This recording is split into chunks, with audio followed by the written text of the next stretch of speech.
బట్టతలతో బాధపడుతున్నారా? ఆధునితనమైన పద్ధతిలో హెయిర్ ట్రాన్స్ప్లాంటేషన్ చేయబడును. Face clinic, Hyderabad. నమస్తే రామ్ సార్. నమస్తే విజయ పెద్దన గారు. నమస్తే Usha. Untold secrets of relationship and పేరెంటింగ్కి సంబంధించి సెకండ్ సెషన్ కావాలి అని చాలామంది అడగడం జరిగింది. దానికన్నా ముందు లాస్ట్ టైం మనం ఏదైతే ఎపిసోడ్స్ చేసామో ఆ ఎపిసోడ్స్ కింద కొన్ని కామెంట్స్ మనం చూసాం. అండ్ పర్సనల్గా కొంతమంది కాల్స్ చేసినప్పుడు ఎంక్వైరీలో కొన్ని విన్నాం కాబట్టి అడుగుతున్నాను. ఎస్పెషల్లీ మగవాళ్ళు కాబట్టి నేను మీ సైడ్ నుంచి అడుగుతున్నా. ఆడవాళ్ళ కంప్లైంట్ ఇది. మాట మీద నిలబడరు, చాలా ఇబ్బంది అనిపిస్తూ ఉంటుంది.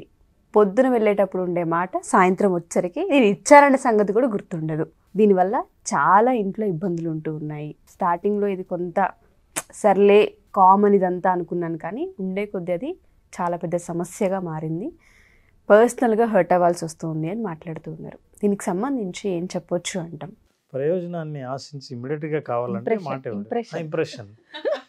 సో అప్పటికప్పుడు ఇంప్రెషన్ని పొందడానికి మాట ఇస్తారు. కానీ ఆ ఇంప్రెషన్ నిలబడేది ఎప్పుడంటే మాట నిలబెట్టుకున్నప్పుడే.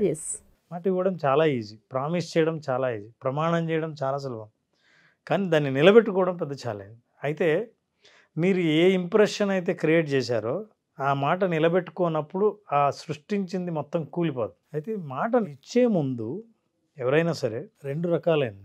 చాలాసార్లు ఒక సమస్య చెప్పినప్పుడు మాట ఇవ్వకుండా ఏం ఉండరు, ధైర్యం చెప్పడం కోసం మాట ఇస్తారు. అయితే మాట ఇచ్చారు కదా అని అవతల నిలబెట్టుకుంటారో లేదో చూద్దాం అన్న దృష్టితో చూడడం మొదలు పెడితే ఇక అవతల వాళ్ళ దాంట్లో లోపాలే కనిపిస్తాయి. మాట ఇచ్చిన వ్యక్తి నెంబర్ 1 ఒక నిజాయితీ ఉండాలి.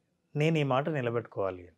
ఎందుకంటే అతి బలమైన పునాదులతో మనిషి ట్రస్ట్ని బిల్డ్ చేయగలిగిన ఒకే ఒక మార్గం ఇచ్చిన మాట నిలబెట్టుకోవడం, ఒక నమ్మకాన్ని క్రియేట్ చేసుకోవడం. దీన్ని బ్రాండ్ అని కూడా అంటారు. ఫర్ ఎగ్జాంపుల్, మీరు ఏదైనా ఒక వస్తువు ఒక కంపెనీ వాడుతున్నారనుకోండి, మాట్లాడకుండా ఏం ఆలోచించకుండా కళ్ళు మూసుకొని ఆ బ్రాండ్ ఇచ్చేయండి అని అడుగుతారు. ఎందుకంటే ఆ బ్రాండ్ మాట నిలబెట్టుకుంటుంది. నమ్మకం ఏం మాట నిలబెట్టుకుంటుంది? మీకు మొదటిసారి ఈ బ్రాండ్ వస్తువు వాడినప్పుడు ఎట్లాంటి అనుభవం ఉందో ప్రతిసారి అదే అనుభవం ఖచ్చితంగా ఎదురవుతుందన్న నమ్మకంతో వెనక ముందు ఆలోచించకుండా దాన్నే కొంటాం, దాన్నే బ్రాండ్ అంటాం. సో మాట నిలబెట్టుకోవడం అనేది పర్సనల్ బ్రాండింగ్. మీరు నిజంగా బ్రాండ్గా మారాలంటే ఈ మాట నిలబెట్టుకోవాల్సిన అవసరం ఉంది. నిలబెట్టుకోవడానికి ప్రతిసారి నిలబెట్టుకోకర్లేదు. ఒక్కోసారి నిజంగానే కష్టాలు ఎదురవచ్చు. నేను అనుకున్న పని జరగకపోవచ్చు, ఎవరైనా సహకరించకపోవచ్చు, బయట పరిస్థితులు నాకు అగెనిస్ట్గా ఉండొచ్చు. కానీ బాధ్యత గల వ్యక్తి మాట ఇచ్చినప్పుడు, నేను నిలబెట్టుకోలేకపోతున్నానని తెలిసినప్పుడు అవతల వాళ్ళకి ఆ అనుభవం తెలియక ముందు జాగ్రత్తగా వాళ్ళకి ఇన్ఫార్మ్ చేయడం ఉందే, అది మీ బాధ్యతను తెలియజేస్తుంది. నేను ఏదో చెప్పాను, డాక్టర్ దగ్గరికి ఈరోజు ఖచ్చితంగా తీసుకెళ్తానని చెప్పాను, అనుకోకుండా ఈ మీటింగ్ చాలా ఆలస్యమైంది, ఇంటికి రాలేకపోతున్నాను, రేపు వెళ్దామా సారీ అని అంటే మీ బాధ్యతను గుర్తు చేస్తుంది. నిలబెట్టుకోకపోయినా పర్వాలేదు, కానీ మీ మీద గౌరవాన్ని పెంచుతుంది. ఈసారి మళ్ళీ రేపు అని మళ్ళీ మీరు అంటున్నారు కాబట్టి జాగ్రత్త, మళ్ళీ కూలిపోయే అవకాశం ఉంది. కాబట్టి ఇస్తున్న ప్రతిసారి ఆలోచించడం, నిలబెట్టుకొని ప్రతిసారి బాధ్యతగా వ్యవహరించడం, నిలబెట్టుకోవాలన్న నిజాయితీ కలిగి ఉండడం ఉంటే ఖచ్చితంగా అవతల వాళ్ళ నమ్మకాన్ని పొందుతారు. నమ్మకం పొందిన వాళ్ళ జీవితం ఎంత హాయిగా ఉంటుందో, ఎంత ప్రశాంతంగా ఉంటుందో చెప్పక్కర్లేదు.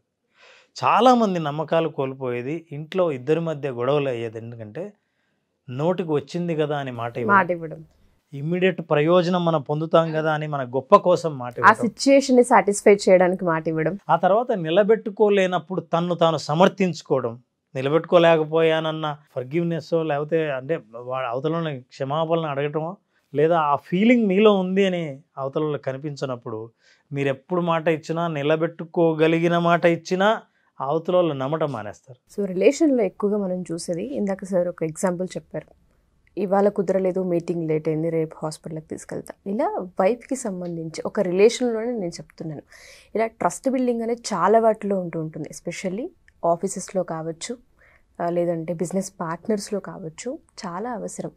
మన బాధ్యతల్ని గుర్తు చేసేది కూడా మనకి ఎప్పుడైతే అవతల వాళ్ళపైన ప్రేమ, నమ్మకం, బాధ్యతలు ఇవన్నీ ఉంటుంటాయో. నమ్మలేకపోతున్నాను అనేదాకా వెళ్ళిపోతూ ఉంటుంటారు ఆడవాళ్ళు. ఎస్పెషల్లీ నువ్వు ఎప్పుడు ఇదే చెప్తుంటావులే, అవతల వాళ్ళకు కూడా ఇది అలవాటు అయిపోతూ ఉంటుంది, ఇది నీకు అలవాటేలేని అంత టేక్ ఇట్ ఈజీగా ఎలా తీసుకుంటారు.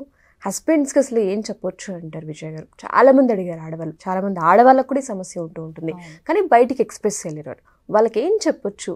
ఒక్కసారి అంత ఈజీగా ఇది మీకు అలవాటేలే అనుకునేంత ఈజీయా? అంటే చాలాసార్లు ఏమవుతుందంటే ఇలాంటి వాళ్ళు they take wives for granted.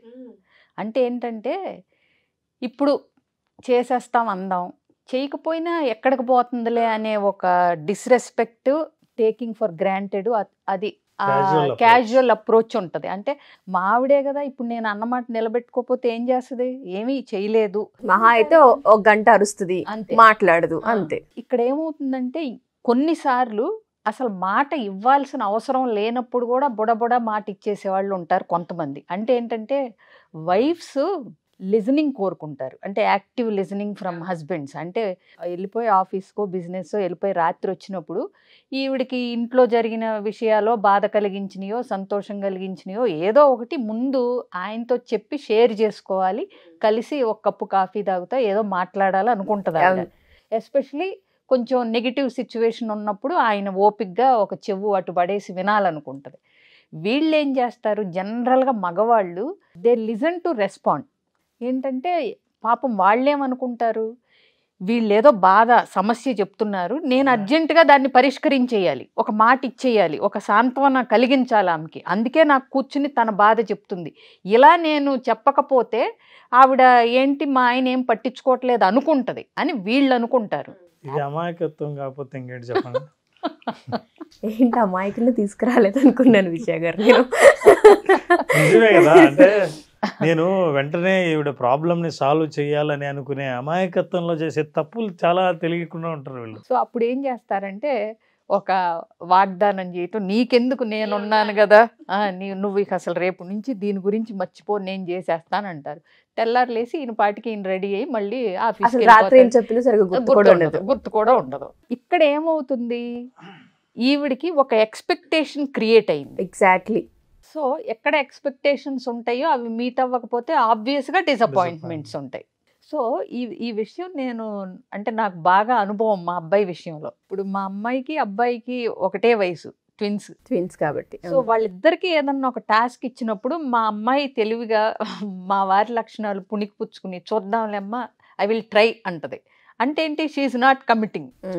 ఇది విడివిడిగా చెప్పినప్పుడు మా అబ్బాయి ఏంటంటాడు, అసలు నీకెందుకమ్మా, నువ్వు నేను ఒక టీం, నువ్వు చెప్పావు కదా ఇవాళ నుంచే ఈ క్షణం నుంచే నేను చేసేస్తాను, ఇంకా నువ్వు అసలు నీకేం నువ్వు ఆలోచించొద్దు, నువ్వు దీని గురించి మర్చిపో, ఎన్ని మాటలు ఉన్నాయో చూడండి, నీకెందుకు, నువ్వు చెప్పింది నేను ఇక తూచా తప్పకుండా పాటిస్తాను, రేపు నుంచి 6ంటికే లేసి నువ్వు చెప్పినట్టు ఎక్సర్సైజ్ చేస్తాను, దుప్పట మడత పెడతాను, ఇంకేదో నేను ఏం చెప్పానో అవన్నీ అసలు రేపు నుంచి నీకు టెన్షన్గా జరిగిపోతాయి చూడంటాడు. ఇప్పుడు మా అమ్మాయి రూమ్లో దుప్పట మడతేసి లేదు, నాకంత బీపీ రాదు, ఎందుకంటే తనేం కమిట్ అవ్వలేదు, మాట ఇవ్వలేదు.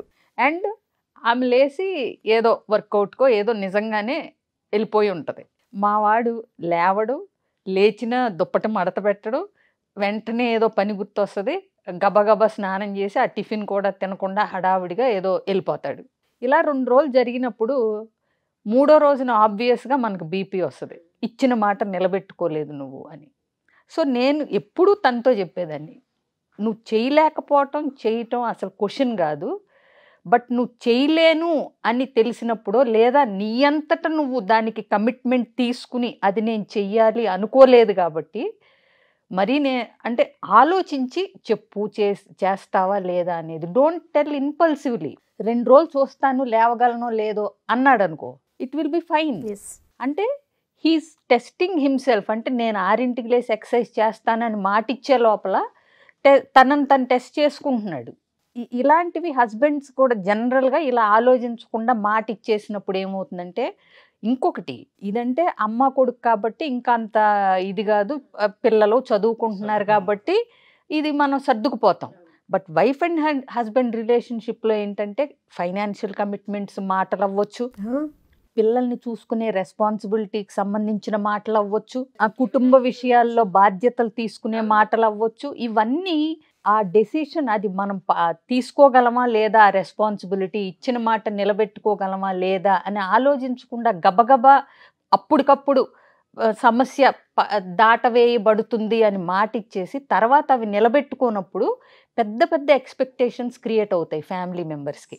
అప్పుడు డిసప్పాయింట్మెంట్స్, ఆర్గ్యుమెంట్స్ మొదలవుతాయి. ఎగ్జాక్ట్లీ. మనం మాట్లాడుతుంటే నాకు ఒక ఐడియా వచ్చింది. We will throw 24 hours challenge for hour viewers. 24 hoursలో మీరు ఏ మాట నిలబెట్టుకోగలరో ఆ ప్రామిస్ని ఈరోజు చేయండి.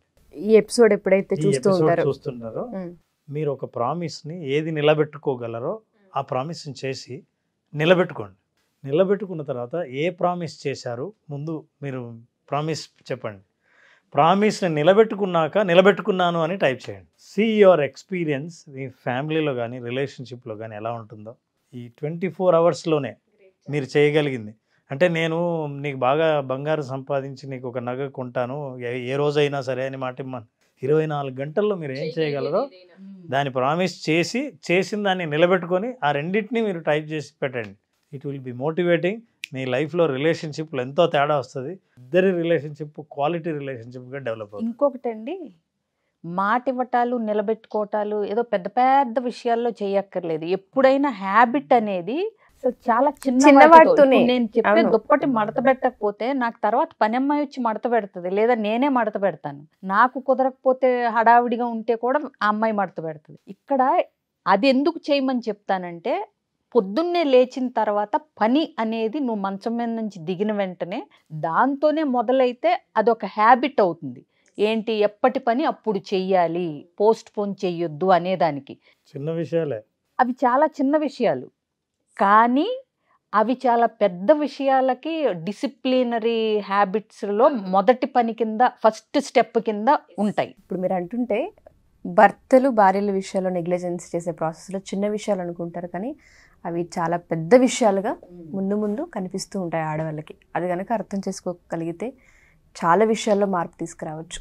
సో ఎవరైతే మన ఈ ఎపిసోడ్స్ చూస్తూ ఉంటుంటారో, క్లాస్కి సంబంధించి వాళ్ళు జాయిన్ అవ్వాలి అనుకుంటే క్లాసెస్ ఎప్పుడు ఉండబోతున్నాయి, డే ఎప్పుడు, అండ్ దాంతోపాటు ఎన్ని అవర్స్ ఉంటుంది, వాళ్ళు ఏమైనా క్యారీ చేయాల్సిన అవసరం ఉంటుందా, ఎంక్వైరీస్ ఎలా చేయాలి మిమ్మల్ని అసలు? April 28 సండే అండి. ఆ రోజు ఉంటుంది 10 to 5. మొదటి సెషన్ లాగానే 10 to 5. ఏమి క్యారీ చేయాలి అంటే ఓపెన్ మైండ్తో రండి. ఓకే. ప్రాబ్లమ్స్ అంటే ఏదన్నా నిజంగా పరిష్కరించుకోవాల్సినవి ఉన్నాయి, ఈ ఇష్యూస్ మీద మాట్లాడతారా మీరు అనేది ఎంక్వైరీలు చేయొచ్చు. అంటే మాకు ఈ ప్రాబ్లం ఉంది, ఇది మీరు టచ్ చేస్తే మేము వచ్చినందుకు ప్రయోజనం ఉంటుంది. ఎంక్వైరీ అనేది చేయొచ్చు, లేదా కొన్ని కామెంట్స్ లో పెట్టినా మనం వాటిని చూస్తాం. ఎందుకంటే ఇది యూనివర్సల్ గా అందరికి ఒకటే ప్రాబ్లమ్స్ ఉండవు. సో వచ్చిన వాళ్ళకి వాళ్ళ ప్రాబ్లం అడ్రస్ చేయబడింది అన్నప్పుడు ఉండే సాటిస్ఫాక్షన్ వేరు. అంత దూరం నుంచి వచ్చి ఫ్రీ కాదు కాబట్టి వాళ్ళ స్పెసిఫిక్ ప్రాబ్లమ్ని కూడా మనం అడ్రస్ చేయగలిగినప్పుడు వాళ్ళు ఇంకా ఎక్కువ క్యాప్చర్ చేయగలుగుతారు సెషన్ నుంచి. కాబట్టి ఎవరన్నా ఎంక్వైరీ చేసేటప్పుడే ఈ విషయం మీద, అంటే ఏంటి, సపోజ్ మన టాపిక్ మాట నిలబెట్టుకోవట్లేదు, ఇది మాకు ఇబ్బందిగా ఉంది, ఇదొకటి, లేదా ఇంకా ఇలాంటివి వాళ్ళకి ఏదైతే అది, అంటే కన్సిస్టెన్సీ లేదు, ఇట్లాంటి చాలా ప్రాబ్లమ్స్ ఉంటాయి కదా, అబద్ధాలు ఆడతారు, లేదంటే బాధ్యత లేదు, ఇట్లా వాళ్ళకి ఏదనిపిస్తే అది మెన్షన్ చెయ్యొచ్చు. So that will take that in to consideration while preparing for the session. సింపుల్గా చెప్పాలంటే, అమాయకంగా అనవసరంగా ఇంట్లో చెడ్డ అయ్యే వాళ్ళు ఎవరైనా ఉంటే ఈ ప్రోగ్రామ్కి అటెండ్ అయితే ఏ విషయాల్లో తప్పులు చేస్తున్నాం అన్న విషయాలు తెలుసుకొని ఆ తప్పుల్ని ఎట్లా సరిదిద్దుకోవాలో సొల్యూషన్కి ప్రిపేర్ చేసే వర్క్షాపే ఇది. Workshop untold secrets of relationship and parent. Preparing is better than repairing. మగవాళ్ళని అమాయకులు అనే ట్యాగ్ వేయకుండా అయితే సెషన్ కంప్లీట్ చేయలేదు. తెలియక చేసే తప్పులకు తెలియజెప్పే ప్రోగ్రామ్ మనం పిలుస్తున్నాం కాబట్టి వాళ్ళకి అవకాశం కల్పిద్దామని. తప్పకుండా. Thank you Ram sir. Thank you ma'am. Thank you. Suman టీవీలో మీ పర్సనల్ అండ్ బిజినెస్ ప్రమోషన్స్ కోసం కింది నెంబర్కి కాంటాక్ట్ చేయండి.